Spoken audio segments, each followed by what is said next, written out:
Ya, selamat pagi Bapak Ibu yang dikasihi dan mengasihi Tuhan. Senang ya kita bisa bersekutu kembali di persekutuan doa pagi ini.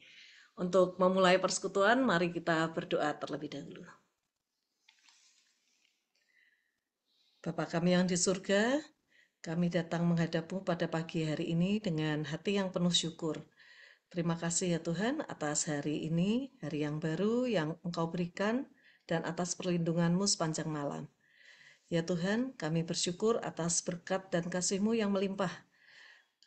Kami mohon ya Tuhan, kiranya Engkau sertai dan bimbing kami ya Tuhan dalam menjalani setiap aktivitas hari ini ya Tuhan. Berikan kami hikmat untuk mengambil keputusan yang tepat, kekuatan untuk menghadapi tantangan ya Tuhan, dan kasih untuk melayani-Mu dan sesama ya Tuhan. Kami menyerahkan persekutuan doa pagi ini ke dalam tangan-Mu. Biarlah setiap pujian, doa, dan firman yang akan kami dengar pada pagi hari ini dapat berkenan di hadapan-Mu dan menguatkan iman kami. Kerjakanlah hati kami ya Tuhan melalui urapan Roh Kudus agar nama-Mu semakin dipermuliakan di tengah-tengah kami ya Tuhan. Berkati Pak Theo yang akan menyampaikan kebenaran firman-Mu, kiranya apa yang disampaikan ya Tuhan sesuai dengan kehendak-Mu ya Tuhan. Juga gadget yang dipergunakan supaya dapat berjalan lancar ya Tuhan.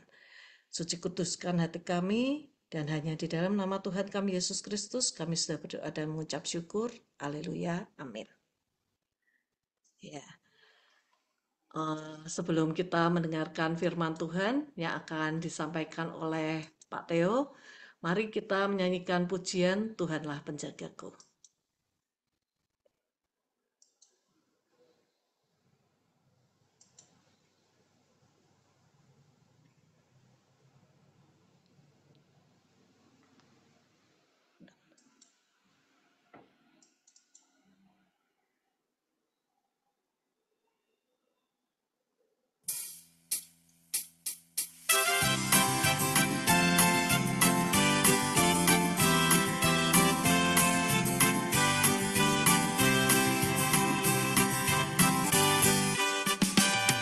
Ku melayangkan mataku ke gunung-gunung, dari manakah akan datang pertolonganku?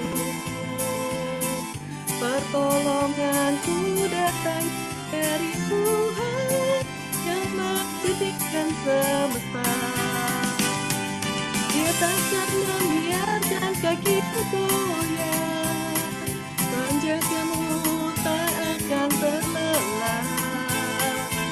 Dia takkan terlelap, dia takkan terlena, yang menjaga umatnya dengan setia mentari setia. Akan menyakitimu dan juga bulan, di waktu malam Tuhanlah yang menjagamu dari segala bahaya yang menjadikan nyawamu. Yang menjaga kehidupan umatnya dari sekarang sampai selamanya. La la la la la, la la la la, la la la la la, la la la la la.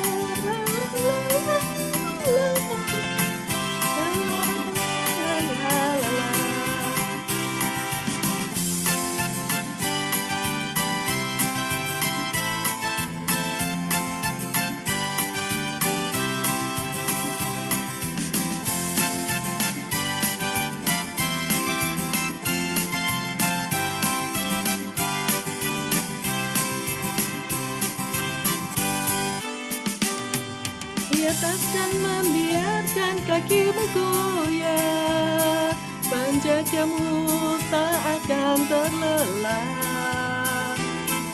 Dia takkan terlelap, dia takkan terlena, yang menjaga umatnya dengan setia dari istrinya.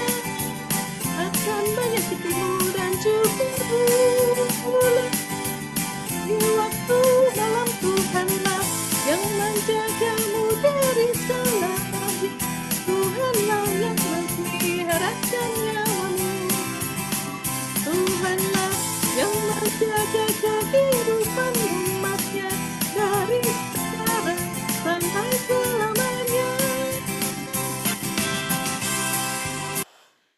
Firman Tuhan akan disampaikan oleh Pak Theo. Saya persilahkan.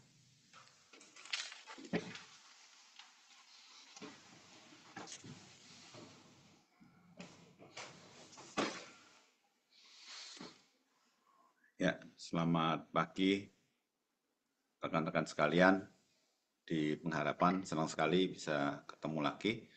Sebelum kita memulai renungan pada pagi hari ini, saya minta dengan hormat Pak Edi mungkin bisa memimpin dalam doa untuk mempersiapkan renungan kita. Mari kita berdoa. Bapa di dalam surga, kami bersyukur pada pagi hari ini kami berkesempatan untuk boleh ada dalam doa pagi. Kami ucap syukur untuk segala pemeliharaan juga kasih karunia Tuhan yang selalu Tuhan nyatakan bagi kami. Bila rahmat-Mu yang selalu pagi tiap hari, begitu juga firman-Mu menyegarkan bagi kami tiap-tiap hari ya Tuhan. Secara khusus berkati untuk Pak Theo yang akan menyampaikan firman-Mu, kiranya hikmat kepada Tuhan senantiasa ada dalam diri Pak Theo dan boleh menyampaikan di dalam kuasa daripada Roh Kudus itu. Kami siap mendengar firman-Mu ya Tuhan. Di dalam nama Tuhan Yesus Kristus kami berdoa. Amin. Amin. Terima kasih Pak Edi. Boleh PowerPoint-nya langsung di-share aja. Ya, pagi ini kita akan membahas ayat yang seringkali sudah kita renungkan bersama, kita baca dan kita mungkin sudah nggak asing ya kalau kita bicara Mazmur 121 tentang penjaga yang tak pernah terlelap.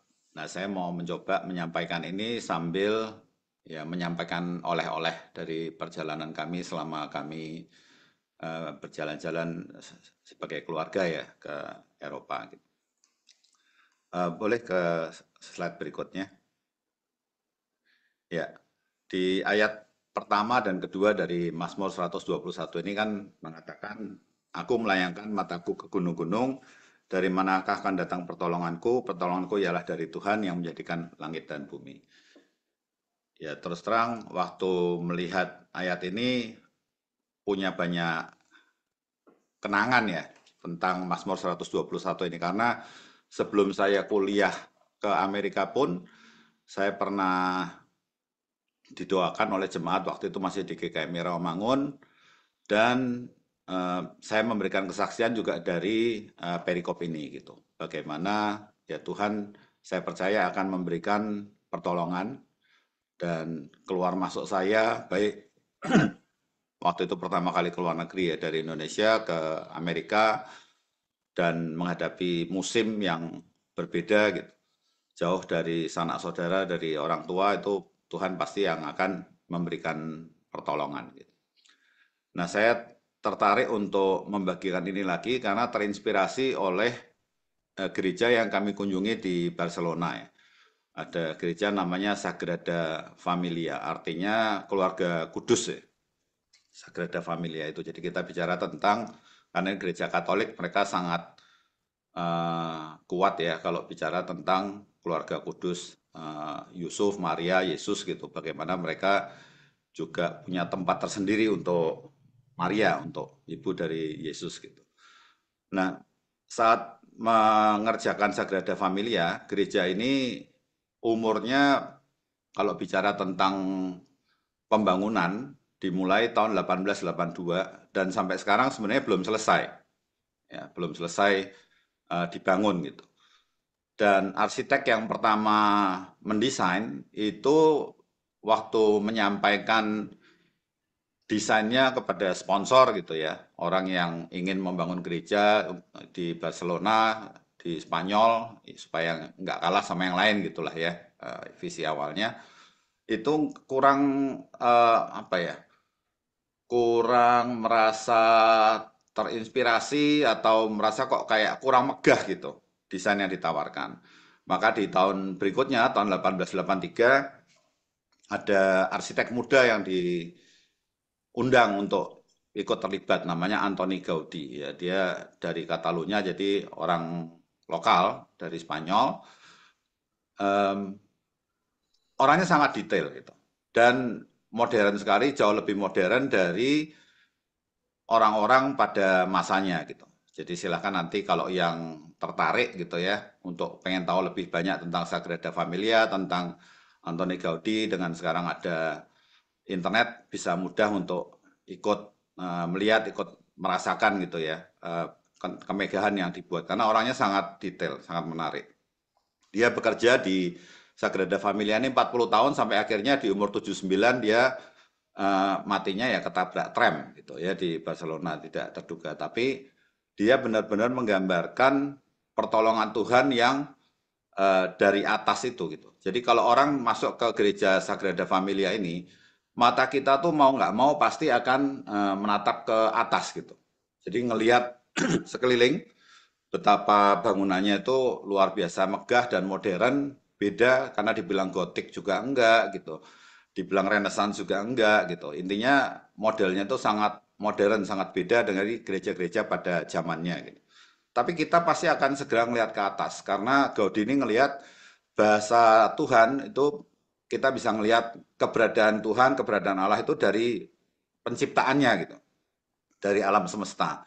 Jadi dia ngelihat natur itu adalah bahasanya Tuhan. Jadi semua itu pengen dia representasikan dengan simbol-simbol gitu. Ya, kita juga nanti akan ngelihat latar belakang dari Mazmur 121 ini ya nyambung ya. Kalau kita lihat kenapa kok perikop ini ditulis, ya dipercaya bahwa yang menulis ini pasti salah satu pemimpin ziarah gitu ya. Karena orang Israel pada zaman itu sering merayakan 3 hari raya utama dan mereka mesti naik ke Yerusalem tuh. Karena secara geografis Yerusalem itu memang letaknya tinggi ya. Mungkin 760 meteran gitu di atas laut. Sehingga kita dari manapun, misalnya dari Yeriko itu mungkin 1000 meter naik ke atas gitu. Dan kalau kita ingat cerita orang Samaria yang baik hati itu ya banyak bahaya gitu ya, banyak perampok perjalanan ke situ gitu. Nah, menariknya perjalanan ke atas ini. Jadi secara geografis kita memang akan naik ke atas. Jadi kalau dibilang pertolongan kita itu dari mana gitu. Kalau kita melihat ke gunung-gunung, karena mereka memang naik ke gunung gitu ya. Ada 3 hari raya utama, Paskah, Pentakosta, Pondok Daun yang mereka lakukan. Dan di slide berikutnya sekali lagi kita uh, diingatkan bahwa yang menulis ini pasti orang yang memimpin ibadah menyertai rombongan itu dan dia punya tujuan gitu. Tujuannya ngingetin, kalau diklik lanjutnya, menguatkan hati para peziarah kalau Allah itu penjaga kita tidak pernah terlelap gitu. Dan saya rasa Gaudi juga terinspirasi orang ini, maka dia membuat orang tuh otomatis matanya tertuju ke atas. Bedanya gereja ini dengan gereja yang lain, kalau kita ngeliat gereja itu kan ada dinding-dinding yang memperkuat ya. Kayak gereja kita tuh ada dindingnya gitu, di kanan kiri. Nah gereja ini kalau dilihat dinding-dindingnya, itu mozaik gitu, banyak kaca-kaca gitu. Jadinya mestinya kan secara struktur kalau orang sipil ngelihatnya nggak kuat gitu. Tapi gereja ini bisa berdiri karena tiang-tiang yang dia desain sedemikian rupa itu bisa menyangga bangunan ini selama beratus tahun. 140 tahun sampai sekarang masih belum selesai gitu ya. Dan nggak pakai tembok-tembok atau dinding-dinding karena ya dia pakai tiap pilar-pilar tuh kayak pohon gitu dan di atas pun ada kanopi daun-daun. Jadi memang dia menggambarkannya seperti itu. Nah, kalau kita kembali ke Mazmur 121, bagian ini perikop ini dibagi menjadi 3 bagian. Nah, boleh ke slide berikutnya. Yang pertama, kita di ayat 1 dan 2 itu belajar bahwa Tuhan adalah sumber pertolongan yang sejati. Jadi saat orang Israel melihat gunung-gunung, waktu zaman itu banyak tempat ya menyembah berhala, patung-patung. Orang menyembah itu biasanya bikinnya di gunung-gunung ya, dan juga banyak bahaya yang mengintai untuk perjalanan ke sana gitu. Jadi pemimpin ziarah itu mengingatkan mungkin saat kita menuju ke atas, gitu ya, ke atas itu secara geografis, secara fisik, secara spiritual karena mereka mau merayakan ibadah, dan buat kita ya kita sekarang ini melihat ke gunung-gunung itu seperti kalau kita mau datang kepada Tuhan gitu ya. Eh, kita diingatkan pertolongan kita tuh dari Tuhan saat kita melihat ke gunung-gunung, melihat ke atas sebagai pencipta langit dan bumi gitu. Nah, kalau ini dibagi jadi 3 bagian, Sagrada Familia itu juga dibagi menjadi tiga bagian besar ya. Ada tiga fasad. Fasad itu apa ya, gerbang atau muka, karena ini dari bahasa Prancis, menunjukkan muka rumah atau bagian depan dari rumah yang menggambarkan karakteristik dari bangunannya. Nah, tiga fasad ini berarti unik kan, biasanya gereja tuh fasadnya ya satu, tempat kita masuk gitu kan. Ini ada tiga. Jadi yang pertama tuh nativity, Tuhan sumber pertolongan sejati, karena Tuhan itu lahir ke dunia ada tujuannya gitu. Kalau kita datang ke fasad nativity, sekarang ini menjadi pintu utama karena fasad yang terakhir, yang ketiga terbesar itu belum selesai gitu ya. Justru itu yang belum selesai. Kita akan ngelihat bangunan yang ya dibuatnya tuh mata kita tuh akan apa ya, dihibur atau disuguhkan pemandangan yang kita mencoba mengamati kayak nggak habis-habis gitu. Ngelihat banyak sekali hal yang bisa kita pakai untuk mengingatkan bahwa Tuhan itu sumber pertolongan sejati. Jadi Gaudi ini ingin menggunakan simbol-simbol untuk menceritakan Alkitab itu dari sisi luarnya, sangat detail tentang Injil ya. Jadi ada Gabriel memberi message kepada Maria misalnya, itu ada patungnya. Kemudian bahkan pembantaian bayi-bayi itu juga ada patungnya. Bagaimana Yesus lahir di kandang, ada binatang-binatang, itu patung-patungnya dibuat sedemikian bagus, dan pendekatan dia selalu menggunakan orang asli gitu ya sebagai figur untuk dia membuat patung-patungnya itu. Jadi sangat baik untuk kita melihat patung-patungnya itu, kita bisa melihat manusia tuh ya kayak gitu, bentuknya, gerakan tubuhnya gitu nggak sesuai sama zamannya gitu. Nah, karena ada civil war, ada perang saudara di Spanyol, sempat gereja ini dirusak dan banyak patung-patung itu juga nggak jalan, dan dilanjutkan oleh arsitek dari dan pemahat dari Jepang justru. Ya, dia melanjutkan dengan teknik yang sama seperti tekniknya Gaudi, setelah Gaudinya juga nggak ada gitu. Tapi bisa selesai sesuai dengan visinya Gaudi, karena apa yang disiapkan itu secara desain itu udah selesai. Tinggal pengerjaannya aja yang belum selesai. Jadi sekali lagi di bagian pertama, Tuhan itu memberikan pertolongan, itu bisa kita lihat dari fasad yang pertama. Dan kalau kita lihat di jendela-jendela kaca mozaiknya itu, dia sangat detail, bahkan menggambarkan pencahayaan ya. Kalau pagi kita datang ke fasad yang pertama ini, kita akan melihat sinar masuk dari luar itu diteruskan ke dalam melewati kaca-kaca berwarna biru, hijau, sehingga sinar itu berwarna-warni gitu. Nggak seperti gereja kan biasanya warnanya abu-abu gitu ya, kelabu. Ini warnanya sangat berwarna-warni biru hijau gitu. Sangat indah dari sinar yang dipantulkan lewat kaca-kaca itu gitu. Ini sangat indah untuk menggambarkan ya Tuhan itu menjadi sumber pertolongan. Ini kita bicara pagi sebelum siang gitu ya. Dan karena ini bicara tentang nativity, kita akan segera melihat ada 4 pilar yang menggambarkan 4 penulis Injil tuh. Ada namanya juga di situ ya, Matius, Markus, Lukas, Yohanes. Itu kita bisa lihat saat masuk ke fasad nativity. Kita melihat ke ayat berikutnya, ke bagian yang kedua. Di bagian yang kedua, ayat 3 sampai 6, Tuhan menjaga tanpa henti. Jadi di sini kita diingatkan Tuhan itu tidak terlelap ya. Sang penulis menegaskan beda sekali Allah kita dibandingkan dengan dewa-dewa kafir. Karena dewa-dewa kafir itu seringkali digambarkan mereka tuh harus dibangunkan. Kalau kita lihat di 1 Raja-Raja 18 ayat 27 gitu. Ingat waktu Elia berkompetisi ya dengan nabi-nabi dari Raja Ahab ya. Itu banyak mereka teriak-teriak gitu untuk membangunkan Allahnya. Mungkin kita baca aja. Kalau bisa ada salah satu yang bisa membacakan 1 Raja-Raja 18 ayat 27. Boleh? Tolong salah seorang.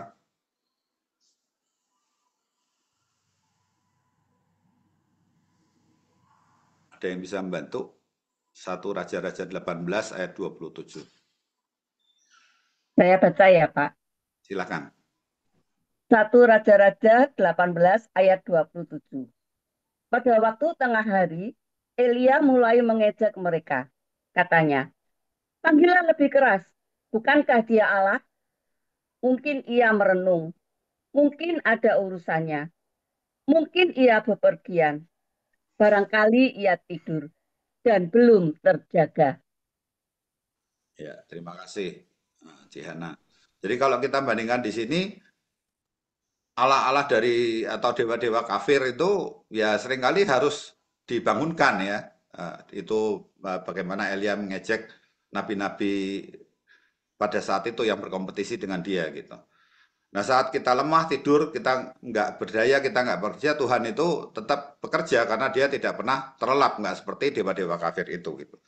Nah di sini kalau kita lihat Sagrada Familia, kita bisa lihat fasad yang kedua. Itu disebutnya The Passion fasad ya. Passion itu ya kan kita semua udah nonton film The Passion ya, bagaimana itu menceritakan tentang penyaliban Tuhan Yesus. Jadi dia itu menjaga tanpa henti ya sampai matinya gitu di kayu salib. Dan uniknya kalau kita ngelihat ke fasad yang ini sangat berbeda apa nuansanya. Kalau kita lihat itu kalau tadi bagaimana alam semesta itu bernyanyi menyambut kedatangan juru selamat gitu kalau kita lihat di fasad yang pertama, yang di sini nih gloomy gitu ya, kayak kita suasananya sedih sekali gitu kalau kita ngelihat fasad yang kedua ini karena memang bicara tentang kematian Tuhan Yesus di kayu salib, fasad yang passion ini gitu. Bagaimana dia memang diutus untuk menjaga kita bahkan sampai mati di kayu salib demi kita menjadi juru selamat kita gitu ya. Tetap setia sampai akhir. Dan yang mengerjakan kalau nggak salah arsitek dari Perancis, dia seorang diri sendirian mengerjakan selama 12 tahun kalau nggak salah, nggak ada orang yang membantu dia. Setiap patung, setiap pintu, gerbang, dinding gitu di fasad ini itu dia kerjakan seorang diri. Dan karena Gaudi ngelihat orang ini punya teknik khusus lah ya yang unik gitu. Dan beneran kalau kita ngelihat suasananya sangat berbeda. Kita bisa ngelihat patung-patung ya Yudas mencium Yesus, perjamuan terakhir, Petrus yang menyangkal 3 kali gitu ya.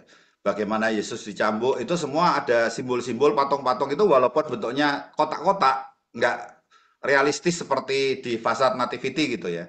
Bentuknya sangat simplistik, sangat sederhana, tetapi menghanyutkan itu, membuat kita tuh benar-benar merasa sedih gitu ngelihat kejadian-kejadian yang terakhir dari kehidupan Tuhan Yesus sebelum dia naik ke surga lah ya, setelah dia mati di kayu salib itu, seputar periode itu. Dan kalau kita lihat dindingnya itu digambarkan dengan mozaik yang warnanya itu merah sama kuning gitu. Jadi kayak api yang menyala gitu ya kalau kita uh, melihat dari dalam gereja, sinar masuk, jadi lewat jam 12 itu matahari akan pindah ke barat kan ya. Nah dari barat itu kalau masuk, itu masuk lewat fasad yang passion ini dan sinar matahari itu akan masuk dengan warna merah dan kuning yang menyala gitu. Jadi gereja ini sesuai dengan waktunya pagi, siang, atau sore itu akan berganti-ganti warna suasana di dalamnya sesuai dengan matahari itu ada di mana gitu. Dan memang menggambarkan tentang penderitaan Tuhan Yesus, bagaimana dia mati di kayu salib. Bahkan unik, ada lift yang guide-nya bilang ini bayarnya ekstra, ya tiket kalian nggak masuk ke sini gitu. Itu bisa naik ngelihat dari atas, tapi lihat mukanya orang-orang itu yang turun kan. Ini penting banget supaya kalian nggak salah beli gitu ya. Karena turun itu semua orang mukanya capek, kesel gitu. Karena lift itu cuma buat naik, turunnya harus lewat tangga 500 tangga gitu ya. Jadi pasti kesel. Memang sengaja dibuat begitu untuk menggambarkan ya penderitaan itu. Jadi memang sangat unik dan sangat detail menggambarkan kondisi dari itu. Kita ngeliat bagian yang ketiga dari Mazmur 121 ini. Ya ingat yang pertama bahwa Tuhan sumber penolong, yang kedua dia setia untuk ya menjadi penolong kita, menjaga kita, tidak pernah terlelap. Dan di bagian yang ketiga ini Tuhan tuh menjaga sampai akhir. Karena cerita akhirnya tuh nggak berhenti di penyalipan. Jadi di sini kita akan belajar bahwa sampai akhir dari masa, sampai selama-lamanya, Tuhan tuh menjaga keluar masuk kita gitu. Tidak ada batas ruang dan waktu bagi pemeliharaan Tuhan. Baik itu perjalanan fisik naik ke atas, perjalanan spiritual, rohani saat kita ya melihat ke atas, mengharapkan pertolongan dari Tuhan, maupun dalam kita menjalani hidup kita sehari-hari sekarang. Saya nggak membacakan lagi perikopnya ini memang karena dari Mazmur 121 selain kita mungkin mengenal dekat, tadi juga dari lagunya yang kita nyanyikan di depan, ya itulah liriknya gitu ya, dari Mazmur 121 ini. Gitu. Jadi ketiga hal ini yang kita bisa pelajari dari perikop Mazmur 121. Dan ini digambarkan juga di fasad yang ketiga yang dari dalam udah jadi, di mana di sini disebut glory fasad ya. Glory fasad itu bagaimana digambarkan Tuhan itu akan menunjukkan kemuliaannya sampai selama-lamanya.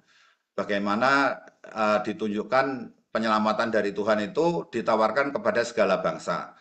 Kalau dari dalam akan ada satu pintu besar yang dipahat tulisan-tulisan teks Bapa kami, dan teks itu terdiri dari teks berbagai bangsa di dunia. Kita semua ditawarin tuh yang datang untuk coba cari bahasa kamu gitu.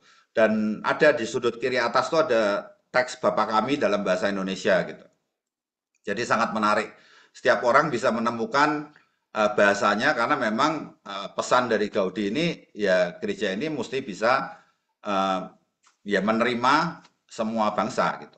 Ya, jadi tujuannya untuk universal gereja Tuhan itu. Penyelamatan Tuhan menjaga sampai akhir itu ya ditawarkan kepada semua yang mau datang itu, yang mau menyambut ya keselamatan dari Tuhan itu sendiri. Jadi sangat menarik kalau saya lihat bagaimana Mazmur 121 ini bisa dihidupi oleh desain arsitektur yang sangat detail dari si Gaudi ini. Bahkan nanti kalau rekan-rekan mungkin nonton YouTube-nya kan ada tower-tower itu ada 18 tower, 4 tower itu untuk Injil tadi, 2 tower itu Maria dan Yesus. Yang towernya Yesus paling tinggi 172,5 meter, yang Maria itu 130-an meter, ya kedua paling tinggi, yang lainnya antara 100 sampai 112 meter, itu ada para rasul, ya ada 12 rasul. Jadi 12 plus 4 plus 2. Ada 18 tower, yang Yusuf nggak ada towernya gitu. Ya jadi gereja ini sangat unik karena setiap tower itu nanti akan ada 7 bel. 7 bel itu kalau dibunyikan itu akan terdengar di seantero Barcelona tuh. Ya karena gereja ini ada di center, dan bahkan kenapa itu ada 7, kalau kita ngelihat not do re mi fa sol la si do juga ada 7. Jadi tujuannya kalau bel itu dibunyikan seperti musik yang dimainkan dan bisa dinikmati oleh seluruh Barcelona. Itu visi yang dilihat oleh Gaudi. Puncak-puncak dari tower itu ada yang unik yang kita nggak lihat di gereja-gereja yang lain, ada buah-buahan gitu, ada gandum.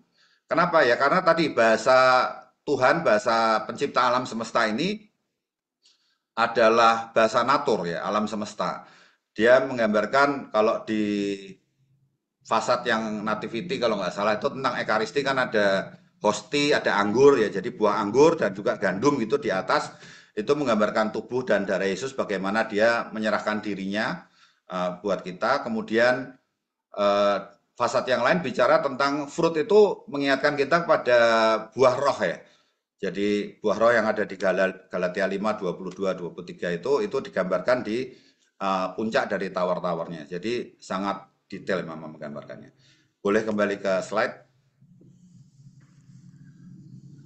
Ya, kalau kita ngelihat ya bagaimana pertolongan Tuhan menjaga kita dan dia tidak pernah terlelap, ya kita bisa belajar juga dari pengalaman Esau ya. Rekan-rekan nanti bisa membaca juga dari Kejadian 28, bagaimana Yakub lari dari Esau, tidur di padang gurun, melarikan diri karena ya kesalahannya dia sendiri sebenarnya ya. Tetapi memang ceritanya, skenarionya, sinopsisnya seperti itu. Dia mendapat penglihatan, tangga menuju ke langit, dan Allah berjanji menyertai dia kemanapun. Jadi seperti Mazmur 121 tadi, Allah juga menjaga keluar masuknya Yakub. Kisah sehari-hari, pertolongan Tuhan yang tidak pernah terlelap ini masih kita rasakan sampai sekarang. Kalau kita lihat di slide berikutnya, ya ini reminder singkat aja bagaimana ya ada misionaris yang masih pelajar di Pulau Buru di Maluku, namanya Army. dia masih muda, dia nggak bisa berenang, tapi di salah satu perjalanan misinya harus naik perahu dan ada badai bersama-sama teman-temannya. Karena ketakutannya, karena dia nggak bisa berenang, ya dia datang kepada Tuhan supaya Tuhan menolong mereka gitu.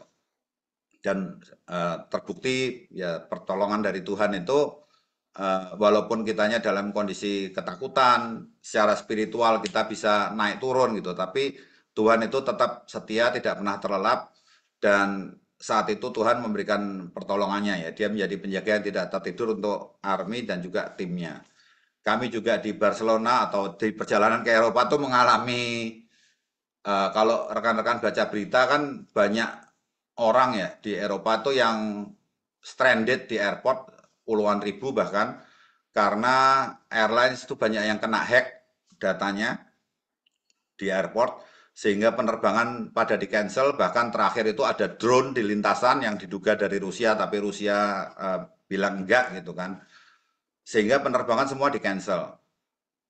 Penerbangan kami di reschedule, awalnya saya kira cuma berubah jam, ternyata berubah hari, jadi 2 hari berikutnya baru terbang.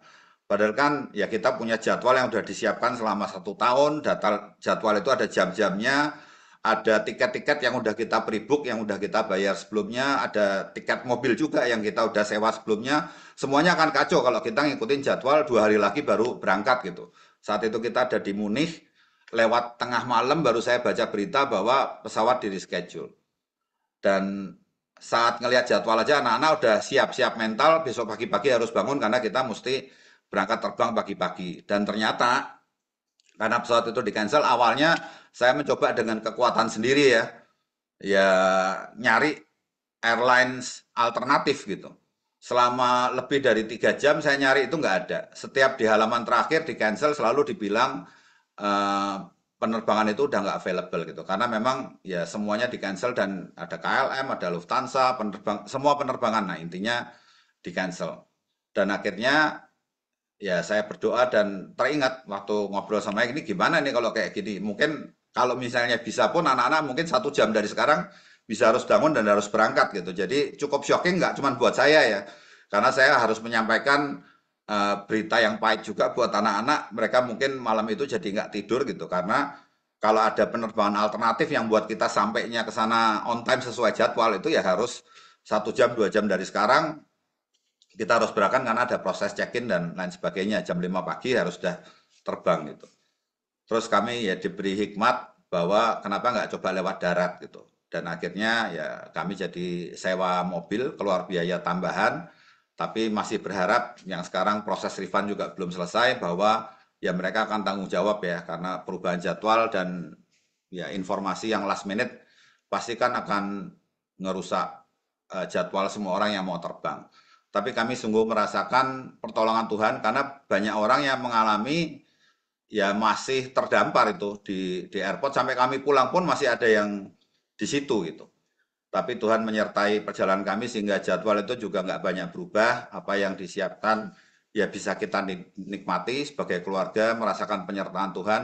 Dan bonus terakhir itu memang melihat Sagrada Familia yang mengingatkan saya untuk mungkin share Mazmur 121 lagi kepada rekan-rekan sekalian pagi hari ini gitu. Jadi fasad-fasad itu mengingatkan 3 bagian dari Mazmur 121 tadi. Pertolongan Tuhan itu selalu ada dan Tuhan itu setia sampai akhir dan nggak berhenti sampai penyalipan. Tuhan itu tidak pernah tidur dan pertolongannya sampai selama-lamanya gitu. Mungkin di slide ini ada bagian yang terakhir ya, yang mengingatkan kita hidup kita seperti ziarah, ya banyak masalah, ada ancaman ekonomi, kesehatan, masa depan itu nggak pasti, tapi yang pasti penjaga kita tidak akan pernah tertidur. Nah, sebagai pertanyaan refleksi, mungkin ke slide berikutnya, bisa kita baca dan renungkan, apakah kita masih mau mengandalkan kekuatan kita sendiri, karena ternyata banyak sekali hal yang tidak terduga bisa terjadi sewaktu-waktu. Apakah kita percaya Tuhan tetap bekerja ketika kita tidak melihat jalan keluar? Di manakah kita melayangkan mata kita ke gunung-gunung dunia atau ya kepada pencipta alam semesta ini? Amin. Saya kembalikan ke Yaya.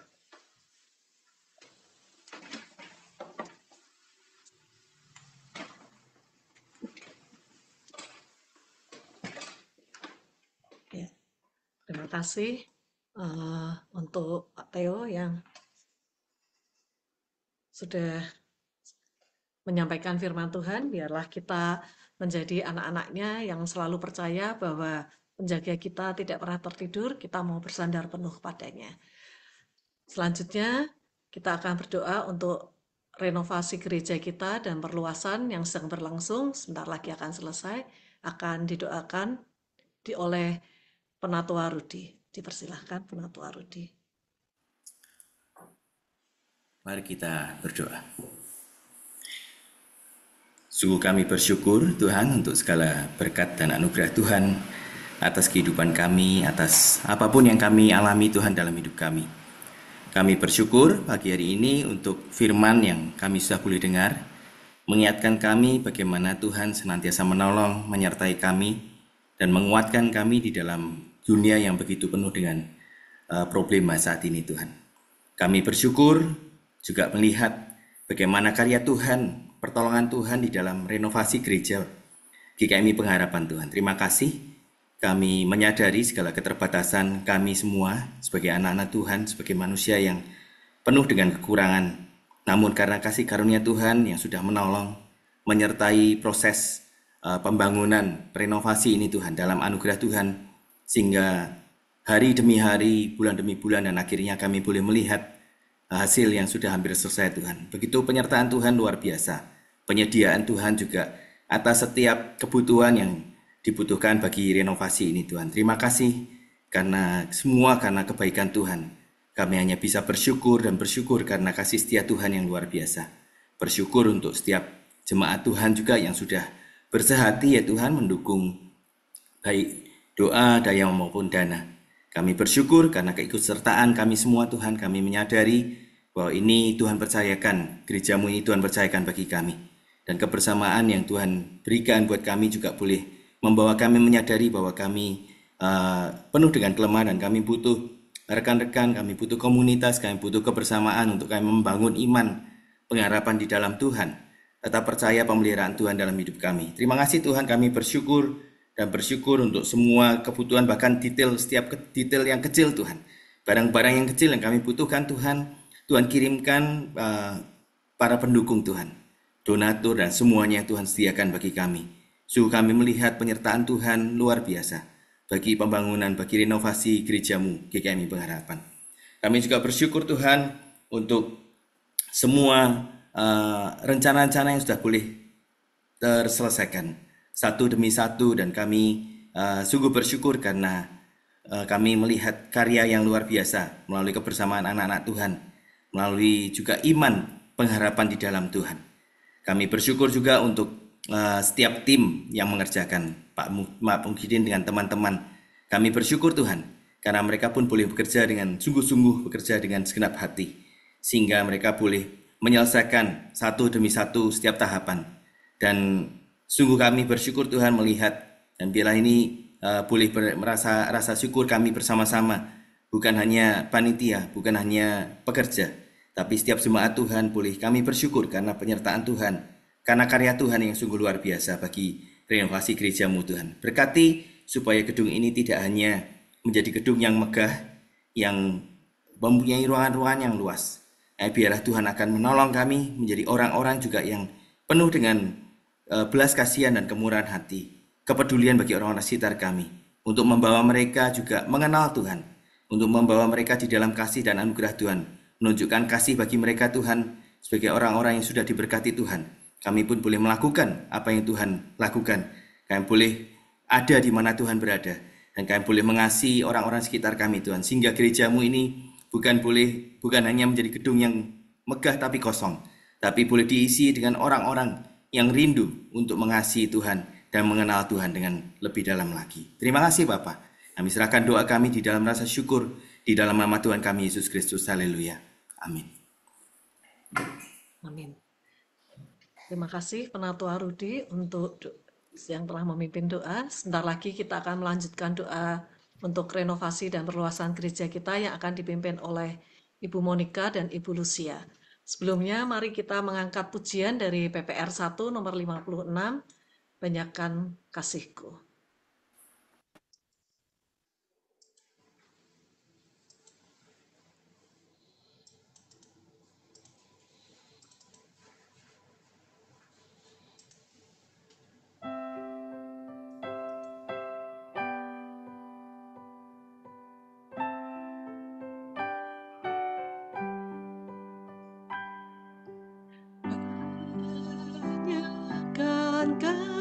kasihku akan Tuhan.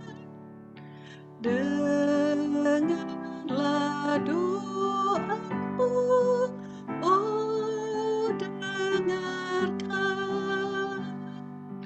Ya permohonanku, banyakkan kasihku kepadamu.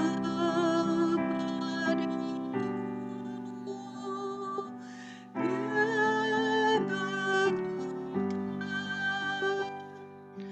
dahulu dunia rindukan, kini sandaranku hanya Tuhan. Ya Tuhanku, banyakkan kasihku kepadamu. Ya banyakkan, bila nyawa putus ku ucapkan puji kepadamu, Yesus Tuhan. Tetaplah doaku, banyakkan kasihku kepadamu. Ya banyakkan. Dipersilahkan untuk Ibu Monica memimpin doa renovasi.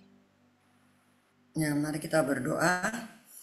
Bapak Surgawi, kami mengucap syukur karena sampai hari ini Tuhan, kami sudah mencapai tahap akhir untuk pekerjaan renovasi gereja kami.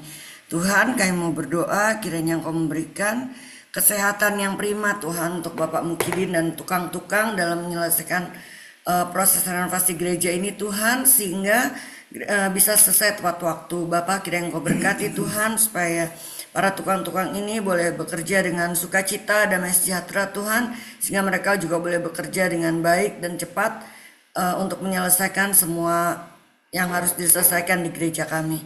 Bapak, kiranya Engkau tolong supaya tidak ada satupun dari mereka yang sakit atau absen, sehingga semuanya bisa selesai tepat waktu. Berikan mereka kesatuan hati juga Tuhan, supaya mereka boleh mengerjakan semuanya dengan baik sehingga tidak ada masalah. Bapak, kami mau berdoa Tuhan supaya gereja kami sampai nanti waktu yang ditetapkan semuanya bisa berjalan dengan lancar Tuhan, bisa dipakai dengan baik semuanya. Tidak ada satupun yang terlewatkan, semuanya akan diselesaikan dengan pertolongan Tuhan. Kami mau berdoa Bapak supaya Engkau yang menolong, supaya para tukang, Pak Mukidin juga melalui pelayanan mereka di dalam gereja kami, mereka juga boleh merasakan kasih Tuhan, mereka boleh merasakan berkat Tuhan. Juga melalui kehidupan kami, jemaat-jemaat yang mereka lihat datang Tuhan, mereka juga boleh melihat bagaimana kami untuk menjadi teladan juga buat mereka. Bapak Surgawi, kami sungguh mengucap syukur karena Tuhan yang boleh tolong kami juga untuk bisa merenovasi gereja kami. Saat ini kami mau berdoa Bapak, kami masih membutuhkan banyak dana untuk pekerjaan sipil yang masih berjalan, juga untuk alat media Tuhan, supaya kami juga boleh menyediakan semua yang terbaik Bapak untuk gereja kami.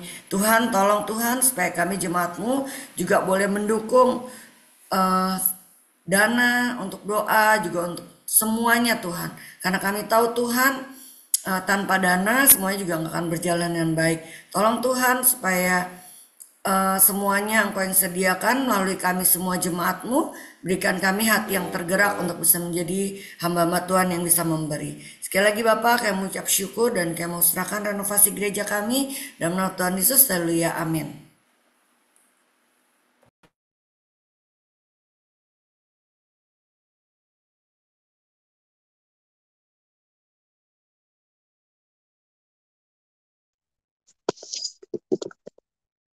Tuhan Yesus, kami bersyukur untuk kasih setia Tuhan dalam kehidupan kami, bersyukur untuk pimpinan Tuhan dalam renovasi gereja. Kami juga mau bersyukur untuk orang-orang, anak-anak Tuhan yang boleh Kau pakai, menyediakan hati, menyediakan tenaga dan pikiran, juga menyediakan materi yang mereka dapat berikan untuk kemuliaan nama Tuhan. Kami bersyukur untuk setiap upaya yang mereka lakukan. Kami bersyukur untuk Ibu Priscilla yang tengah kesibukannya, tapi tetap menyediakan segala sesuatu untuk pekerjaan Tuhan. Biarlah Tuhan memberikan hikmat-Mu sehingga dia juga dapat memimpin panitia pembangunan dengan baik, memberikan koordinasi yang baik dengan kami bersyukur untuk Ibu Yuliana, untuk Ibu Linawati, untuk Diatin, untuk Ibu Melisa yang sudah berkati mereka, dan mereka juga mau menjadi berkat, jadi saluran Tuhan dalam mencari dana bagi pembangunan renovasi gereja. Biarlah Tuhan memberikan pertolongan kepada mereka, tetap sehat, dan mereka tidak mengalami stres, tapi tetap bersukacita dalam melakukan pekerjaan mereka. Biarlah apa yang mereka lakukan juga berhasil dan mendapatkan buah yang berguna untuk pembangunan renovasi gereja. Kami bersyukur juga untuk Ibu Silvi, untuk Pak David dan Bapak Rudi yang Tuhan juga sudah pakai mereka untuk menolong renovasi gereja dalam hal pembangunan secara fisik. Kami bersyukur Tuhan sudah berikan hikmat-Mu, dan biarlah semua yang mereka sudah rancangkan dapat dilakukan dengan baik. Tuhan berikan kesehatan bagi mereka, Tuhan berikan hikmat-Mu, Tuhan tolong sehingga semuanya dapat berjalan dengan lancar dengan Tuhan saja. Kami bersyukur untuk setiap pekerjaan yang sudah mereka lakukan. Kami bersyukur karena karya Tuhan dinyatakan dalam kasih Tuhan. Berkatilah kehidupan mereka ya Tuhan. Kami berdoa untuk semua jemaat juga supaya kami juga dapat membangun dan membantu dengan bekerja sama dengan baik ya Tuhan. Kami serahkan hari ini ke dalam tangan-Mu supaya Tuhan sedang akan memimpin dan berkati. Terima kasih Tuhan Yesus.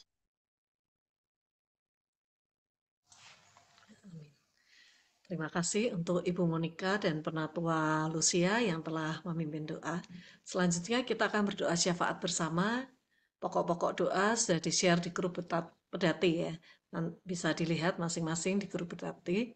Bagi yang belum dapat, nanti saat doa syafaat akan ditampilkan pokok-pokok doanya. Bapak Ibu bisa ikut mendoakan. Doa penutup nanti akan dipimpin oleh pendeta EDSS. Sebelumnya mari kita menyanyikan pujian God Will Make a Way.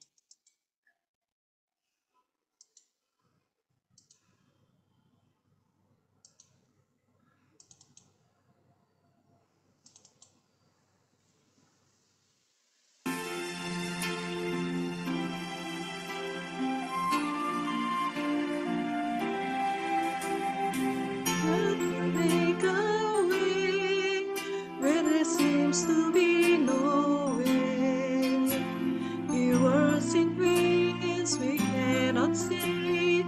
He will make a way for me. He will be my guide. Hold me closely to His side. With love and strength for His beauty, He will make a way.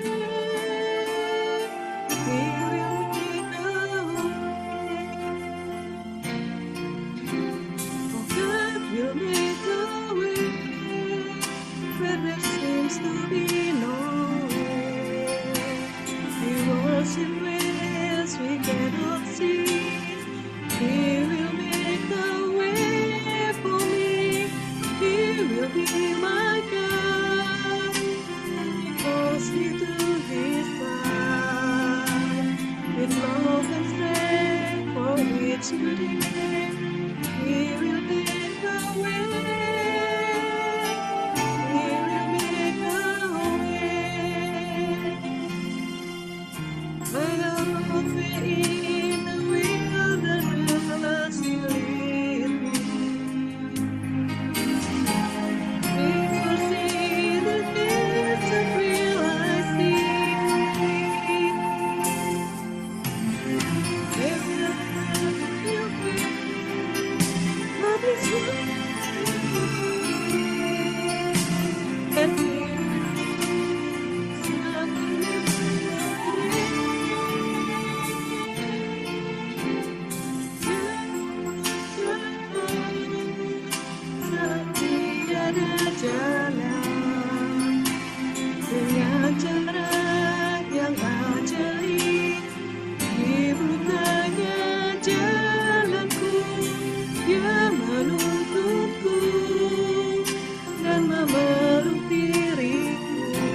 Mari kita berdoa bersama.